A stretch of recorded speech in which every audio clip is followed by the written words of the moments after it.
To my YouTube channel. आज हम बात करते हैं जीएमसीएच चंडीगढ़ से रिलेटेड मोस्ट इम्पोर्टेंट एमसीक्यू की। सबसे पहला है कार्पेट टनल सिंड्रोम कौन सी नर्व के कंप्रेशन के कारण होता है। Carpal tunnel syndrome median nerve के compression, radial nerve, ulnar nerve, femoral nerve. बताओ कौन सी नर्व के कंप्रेशन के कारण कार्पेट टनल सिंड्रोम होता है। कमेंट करके बताओ। देखो हम समझते हैं।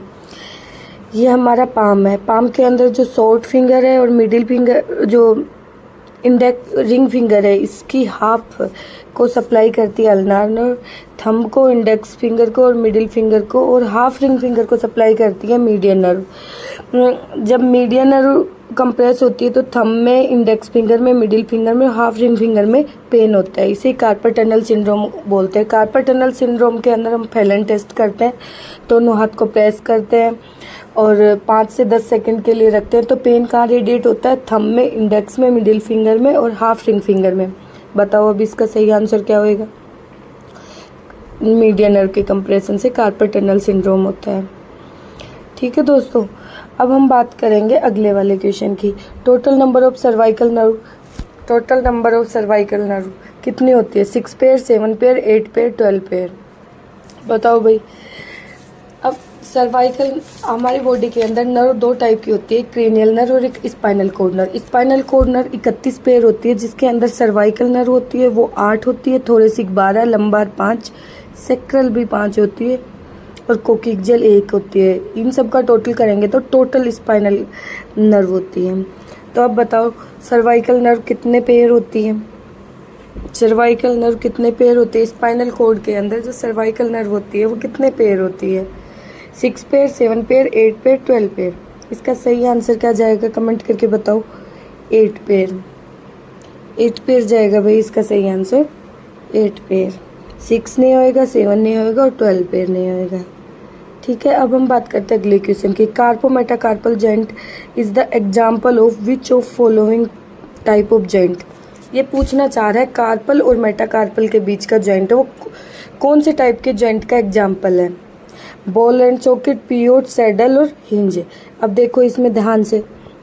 सैडल जॉइंट है वो बॉल एंड सॉकेट तो किसके अंदर आएगा भाई? शोल्डर और हिप जॉइंट के लिए। पिवोट आएगा एटलस एक्सिस के जॉइंट के लिए। रेडियो अल्नार में भी पिवोट आएगा। सैडल आएगा कार्पो मेटाकार्पल के लिए। हिंज आएगा एल्बो, नी, एंकल, इंटरफेरेंजियल जॉइंट के लिए। बताओ अब सही आंसर क्या होएगा इसका? सही आंसर क्या होएगा?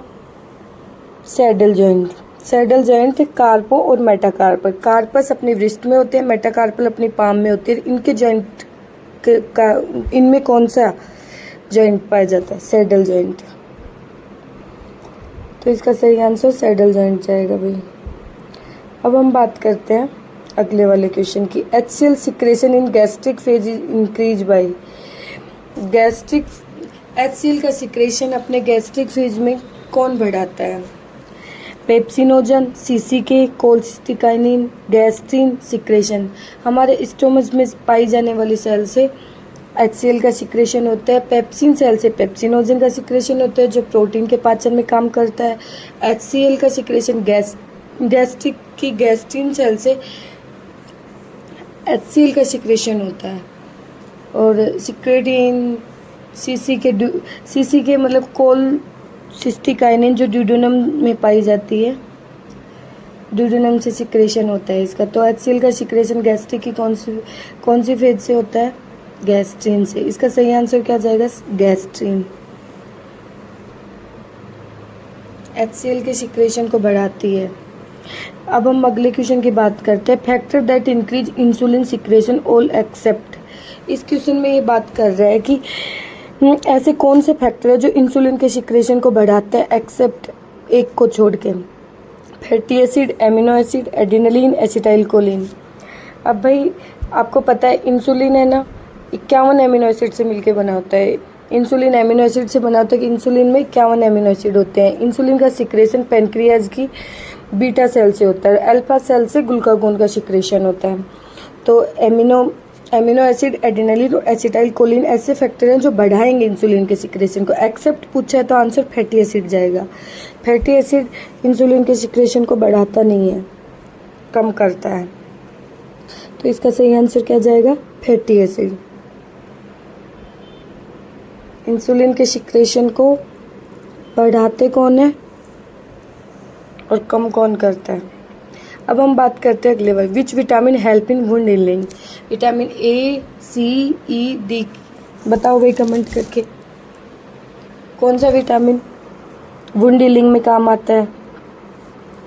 वुंड हीलिंग में कौन सा विटामिन हेल्प करता है? अब हम बात करते हैं कि जो जितने भी विटामिन हैं, ए, डी, ई, सी के 2 प्रकार के विटामिन होते हैं, वाटर सोल्यूबल और फैट सोल्यूबल। सबके केमिकल नेम की बात करते हैं। विटामिन ए को रेटिनोल बोलते हैं, सी को एस्कॉर्बिक एसिड, डी को कोलकैल्सिफेरॉल, ई को टोकोफेरॉल, के फाइलोक्विनोन, B1 को thiamine, B2 riboflavin, B3 niacin, B5 pantothenic acid, B6 pyridoxine, B7 biotin, B9 folic acid और B12 साइनोकोबालामाइन। इन 2 प्रकार के विटामिन होते हैं, फैट सोल्यूबल विटामिन और water soluble vitamin. Fat soluble vitamin vitamin A, D, E, K और water soluble vitamin vitamin C और vitamin B complex, ये water soluble vitamin होते हैं। अब हम अगले क्वेश्चन की बात करते हैं, which joint help to look left and right? कौन सा ऐसा जॉइंट है जो हमें लेफ्ट और राइट देखने में हेल्प करता है? हमने बताया था कि आपको स्पाइनल नर्व कितनी होती है? 31 पेयर होती है, जिसके अंदर 8 सर्वाइकल होती है। उन्हीं सर्वाइकल में से जो C1 C2 है उसे एटलेंटो ऑक्सीपिटल बोलते हैं और C2 C3 को एटलेंटो एक्सियल जॉइंट बोलते हैं। जब हम यस का आंसर करते हैं, यस, तो हमारा हेड है अप और डाउन होता है, तो उसमें एटलेंटो ऑक्सीपिटल जॉइंट काम करता है। और जब हम नो का आंसर देते हैं तब हमारा हेड लेफ्ट एंड राइट घूमता है, तो इसके अंदर एटलेंटो एक्सियल जॉइंट काम करता है। तो इसका सही आंसर क्या होएगा भाई? इसका सही आंसर एटलेंटो एक्सियल जॉइंट जाएगा। देखो सब अपना नेक घुमा के देखो, ना करो, ना के अंदर लेफ्ट और राइट घूम रहा है, तो ये कौन सा कर रहा है? Atlanto axial. अगला क्वेश्चन है, which of the following largest cranial nerve? अभी बताया था हमने कितनी 2 टाइप की क्रेनियल नर्व होती है, 2 टाइप की नर्व होती है, क्रेनियल नर्व और spinal nerve. Cranial nerve 12 pair होती है, स्पाइनल नर्व 31 पेयर होती है। क्रेनियल नर्व में इन्होंने पूछा है सबसे एक लार्जेस्ट होती है, एक लॉन्गेस्ट होती है।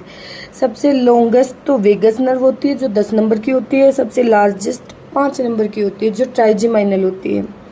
7 नंबर को फेशियल बोलते हैं, 6 नंबर को एब्डुसेंट बोलते हैं। सबसे लार्जेस्ट पूछा है इस क्वेश्चन में, इसकी जगह लॉन्गेस्ट आता तो आंसर क्या जाता? Cranial nerve 10। अब इन्होंने लार्जेस्ट पूछा है तो आंसर कौन सा जाएगा? कमेंट करके बताओ। सबसे लार्जेस्ट क्रेनियल नर्व कौन सी होती है? सबसे लार्जेस्ट क्रेनियल नर्व 5 नंबर की होती है, जिसका नाम ट्राइजेमाइनल होता है। Thank you.